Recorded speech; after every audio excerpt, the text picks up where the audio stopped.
All right, y'all, welcome to the Scott Horton Show. I am the director of the Libertarian Institute, editorial director of Antiwar.com, author of the book Fool's Errand, Time to End the War in Afghanistan, and I've recorded more than 5,000 interviews going back to 2003, all of which are available at scotthorton.org. You can also sign up for the podcast feed. The full archive is also available at youtube.com/Scott Horton Show. All right, you guys, on the line, I've got Dan McKnight. He is the founder and the director or something, leader of BringOurTroopsHome.us. He was a Marine and then an Army soldier and then a Guardsman. And in the latter role there, he was a combat veteran in Afghanistan.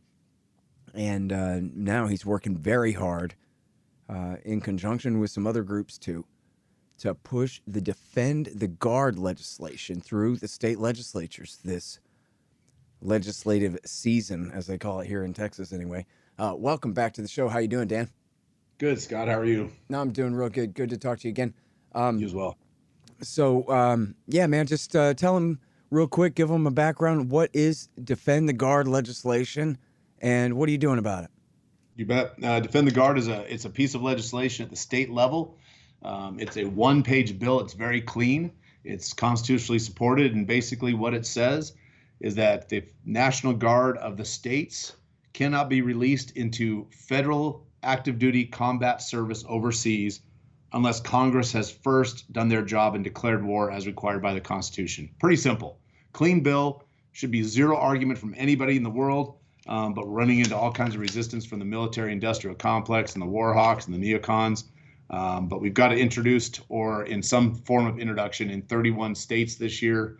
Most recently, we had hearings in Texas and Maine, where you and myself and several combat veterans testified in favor of the bill. And in neither state did we have any testimony whatsoever that opposed the bill. It was all combat veterans and Liberty folks supporting it. And we're kind of in a waiting game now for Texas and Maine and Michigan. Actually, we had another good hearing up in Michigan too. But yeah, 31 states. It started 5 years ago with Delegate Pat McGeehan in West Virginia, the original gangster of Defend the Guard. He's our dude. And after his efforts there and our efforts the last 2 years, we're now in 31 states, planning to be in 50 states next year. Great. And now, since the vast majority of the occupations in Afghanistan and Iraq have been drawn down, and it's mostly special operations forces, Green Beret types, and that kind of thing over there. Is there much of an active duty role of the Guard at this current point, or this is to prevent the next big deployment, or is this still going on? A little bit of column A, a little bit of column B, Scott. You know, the National Guard has two special forces units, the 19th and 20th Special Forces groups. And they are the most heavily deployed special forces troops in the United States military footprint.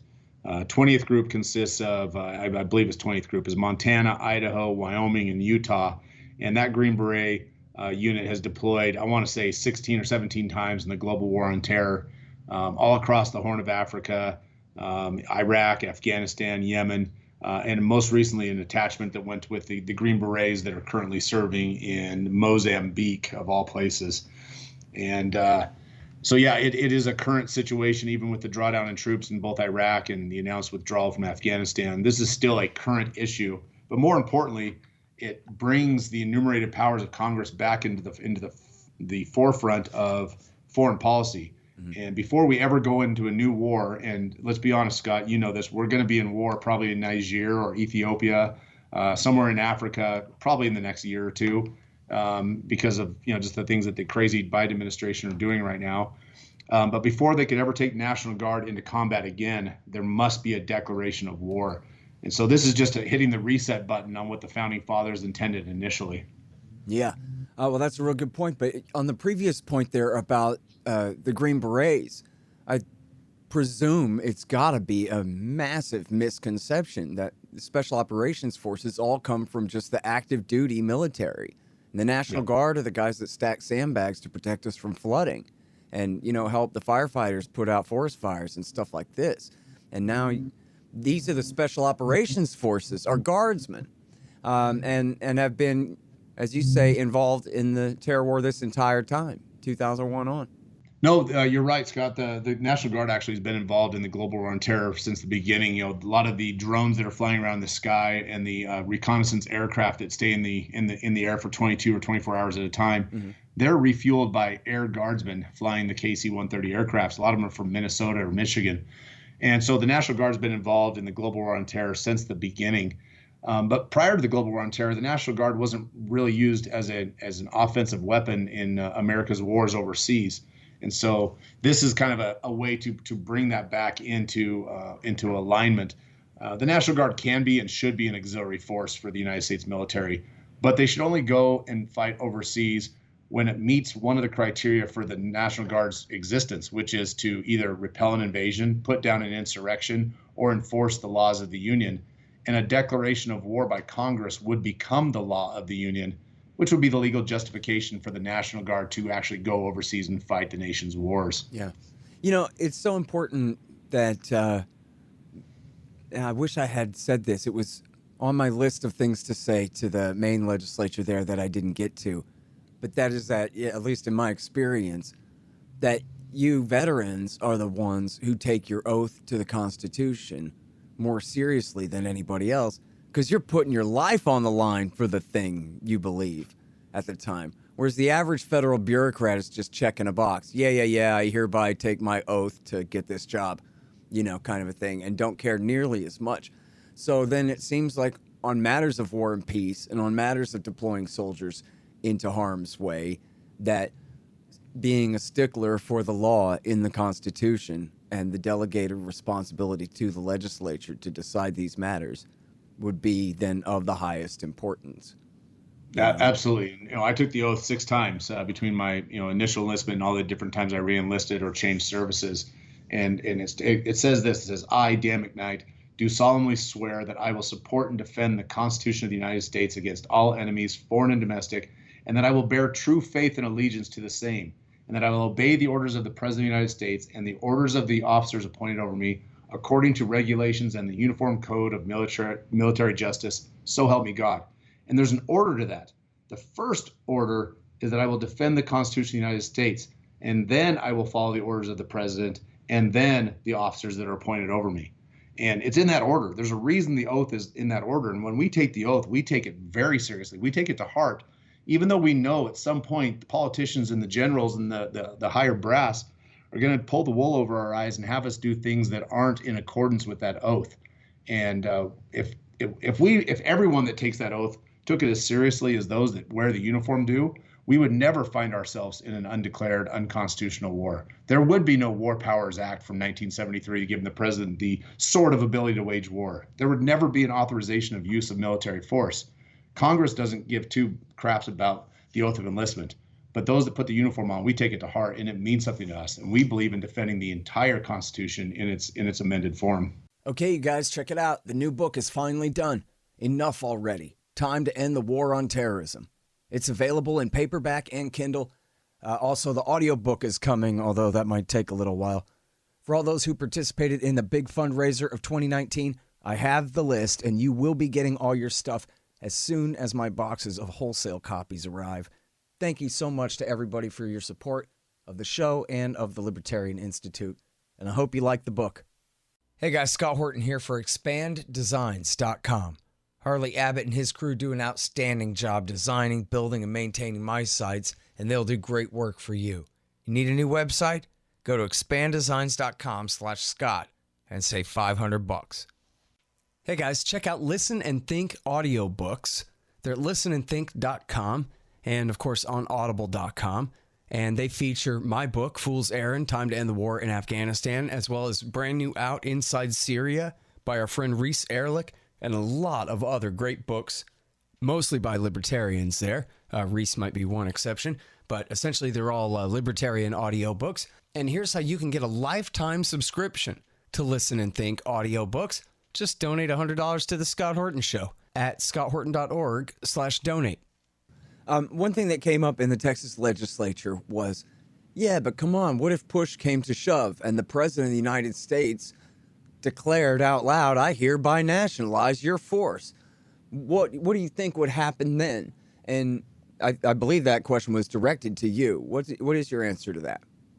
If the president did that, people want to argue that the supremacy clause trumps everything. Well, that's not really true. The supremacy clause, it says only those things that are in pursuance or consistency with building forth the union, the country. And the president giving an unconstitutional order is easily defied, right? It's easy for someone to say that is not constitutional and we will fight against it. And you see it every day. You see groups that fight against these executive orders. You see groups that just ignore it. You see states that just thumb their nose through nullification acts and all these different things at president's executive orders. It will take some courage. It would take a governor to stand up and say, we're not going to do that. Not on my watch, not with my men and women, not with our National Guard. And it would take some courage to do it. But if one state passes Defend the Guard and one governor stands up to an executive, dominoes will fall and other states will fall in line. And eventually any state that has any intellectual honesty whatsoever in their legislature would pass this law and reclaim that state's right, that 10th Amendment right for states to control their own destiny and their own resources and their own militia. Yeah. Well, listen, I mean, you have a few things going for you here, Dan. One, you're completely right that we got to call an end to this thing. And you're right that this is a great way to do it, to get the state legislatures to stick up for the people and interpose themselves here to protect the troops from being misused in this way. And you've got the progressive left that have been essentially pretty good on war this whole time. And, certainly didn't support the invasion of Iraq, for example. And then you have, you guys are really leading this thing. And in conjunction, I know, with Young Americans for Liberty, and you could talk about any other organizations that are, working along with you on this. And you're going through Republican state legislators to get these bills introduced. And I know that they're bipartisan and they have Democratic co-sponsors, but it seems like you have found a real great way to merge the progressive left with the constitutionalist right in the best way on the most important issue to really get something done here, man. It's really something else. I appreciate that. And I agree. When the Texas state GOP party platform has Defend the Guard written in as one of their party planks, and the ACLU has endorsed Defend the Guard as well, It's easy to draw from the left and the right. It's easy to get Tulsi Gabbard and Ron Paul. It's easy to get Thomas Massey and Ro Khanna to talk similarly about these things. And bringing it back to the states, one of the original statesmen, a senator, a congressman, and former Secretary of State to 3 presidents, Daniel Webster, said this. He said, "It will be the solemn duty of the state governments to protect their own authority over their own militia and to interpose between their citizens and an arbitrary power." And that arbitrary power he was talking about was the executive, the president of the United States. And so you're right, at left, right, center, it doesn't matter. People from the entire political spectrum support this, and anybody that truly understands the balance of power and the federalist system that we live in, this is a no-brainer. The people that oppose it are simply neocons or those that are willing to put their head in the sand and ignore the Constitution and to go along to get along. Yeah. All right. Now, so tell me about your organization and tell me any other organizations that you're working with. I mentioned Young Americans for Liberty there. Who else is helping to get this done? I'll tell you, Young Americans for Liberty has been awesome. They have a grassroots army second to none, and they've been great, especially in Texas and Maine and New Hampshire, where they've got a big presence. In Wyoming, we had an opportunity to present Defend the Guard with an organization called Campaign for Liberty. It's another Ron Paul-like organization, and we were up there presenting to a group of 40 activists that were just coming out of their political hibernation and becoming activists, and it was well received. The entire room was all in favor of it.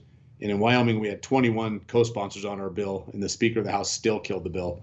And so those organizations, Concerned Veterans for America is really good on this issue. They just had a resolution in Montana that you actually testified on behalf of. It wasn't about Defend the Guard, but it was about war powers and the AUMF and ending the war, and it was solid. So they do great work. And then all the other typical veterans organizations that we love, Vote Vets and Vietnam Veterans Against the War and Veterans for Peace, they're all allies with us. About Face. We're the ones that are kind of carrying the torch on this. Yeah, About Face. That's Iraq Veterans Against the War is now called About Face. Is another really important one. Yep, great organization, and these organizations, these veterans organizations, are probably the most powerful voice in the anti-war movement because they've been there, literal skin in the game, literal limbs missing from their bodies. And now, so how much of a coalition do you have with these other groups on this issue? In terms like Veterans for Peace and Concerned Veterans of America and About Face, are they working on this? It's a very loose organization or ally.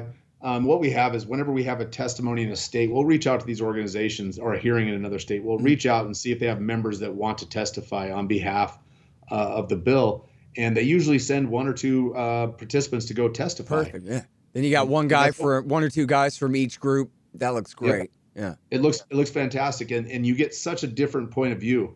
The American Legion in Maine, this is amazing. The American Legion came out with a full endorsement of this bill and actually passed a resolution at the American Legion post in Maine in support of Defend the Guard. Who's going to tell the American Legion that they're wrong on war? I mean, is Liz Cheney going to stand up and tell all the veterans that are members of the organization that wear the funny little hats that they don't know what they're talking about?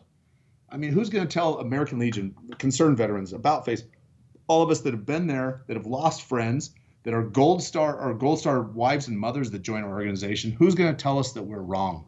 Scott, it's the greatest coalition I think that we've ever seen in the anti-war movement. Yeah, man, it's really something else. I'm so grateful that this is happening. And now, so you mentioned 31 states there. If people go to bringourtroopshome.us, they can see which states are which and how they can participate, or how does that work, bud? Yep. Actually, if they go to defendtheguard.us, right on the homepage, there's a map of the entire country, and it's updated fairly regularly. And you can click on any state and see where the bill is at and who's sponsoring it. And if you go to a state, let's just say Oregon, for example, and you click on it, and we don't have any action there and no sponsor, it'll say suggest a chapter. And you can actually put your name or another person's name and email, phone number, and a message saying, hey, I know a state representative, or I know a state senator, or I would like to be the one that champions this cause in my state. And we'd love to fill in the blanks. Any state that we don't have a good sponsor or a good champion in, we'd love any help that we can get. So defendtheguard.us, that's specific to the legislation. But bringourtroopshome.us is our organization's webpage. And that's where I'd encourage people to go to sign up to be part of the grassroots army, to be part of our organization, to get our regular updates. You can click on any of the links on there to stay in contact with us, and we'll send you very little. We don't blow up your email, but we'll send you a weekly update, a video on our social media, or a newsletter once a month. And we'll do things that like we'll be giving away guns throughout the year, and you can sign up to win a gun for all of our right wingers that love the AR platform. That's where I would encourage people to go, just to be a part of the organization. Scott, if I could, I got one last thing I'd love people to check out when they go to the site. That this should be taught in every civics class in high school and colleges around the world. If you go to bringourtroopshome.us and go to the bottom of the page where it's got our YouTube videos. Mm-hmm. If you click to the second page, you're going to find Pat McGeehan's closing arguments from the Defend the Guard debate in West Virginia. I would highly, highly, highly encourage any American, whether you believe in this legislation or not, if you just want a lesson in constitutionality and enumerated powers, click on the Pat McGeehan closing speech on Defend the Guard and spend 9 minutes and 13 seconds getting a master's education in constitutionality. It's one of the best speeches I think I've ever heard. Yeah, it really is great. And I'll go ahead and repost that on my Twitter and on the Institute blog and all of that too. That's great. And look, I know there's a lot of veterans in this audience who are looking for something to do about it. And so here you go. I mean, this is your team. Dan McKnight and bringourtroopshome.us. And they're getting work done. They're not just sitting around being anti-war. They're doing anti-war in the most important way. So, man, I'm really proud of you guys, and good luck. Thanks, Scott. Thanks for all the support. We appreciate it. Hell yeah. All right, you guys, that is Dan McKnight, bringourtroopshome.us and defendtheguard.us. Take part. You can. The Scott Horton Show, Anti-War Radio, can be heard on KPFK 90.7 FM in LA, APSradio.com, antiwar.com, scotthorton.org, and libertarianinstitute.org.